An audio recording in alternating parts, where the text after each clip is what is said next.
පළවෙනි මාර්ග නීතිය ඔබ දන්නවද? පළවෙනි මාර්ග නීතිය තමයි පාරේ වාහනයක් වම් පැත්තෙන් ධාවනය කරන්න අවශ්‍ය වෙනවායි කියන එක.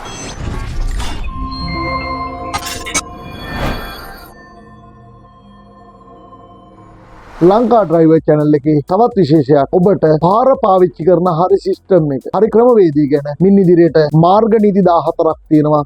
මේ මාර්ග නීති 14 එකින් එක ඔබට කියා දීමට අපි මෙතන ඉඳන් පටන් ගන්නවා. එහෙනම් පළවෙනි මාර්ග නීතිය ඔබ දන්නවද? පළවෙනි මාර්ග නීතිය තමයි පාරේ වාහනයක් වම් පැත්තෙන් ධාවනය කරන්න අවශ්‍ය වෙනවායි කියන එක. අපි බලමු මාර්ග නීති 14 පළවෙනි මාර්ග නීති. මහා මාර්ගයක යම් වාහනයක් ධාවනය කරන්නේ නම් එම වාහනය මහා මාර්ගයේ වම් පැත්තෙන් හෝ වමට බරව ධාවනය කළ යුතුය. ඒ කියන්නේ පාර බෙදලා තියෙනවා නම් ඉරි ගහලා කොටස් දෙකකට වෙන් කරලා ඔබ එයින් වම් පැත්තේ මන්තිරුවේ ධාවනය කළ යුතු වෙනවා. එසේ වෙන් කරලා නැත්නම් ඔබට වම් පැත්ත තෝරගන්න බෑ.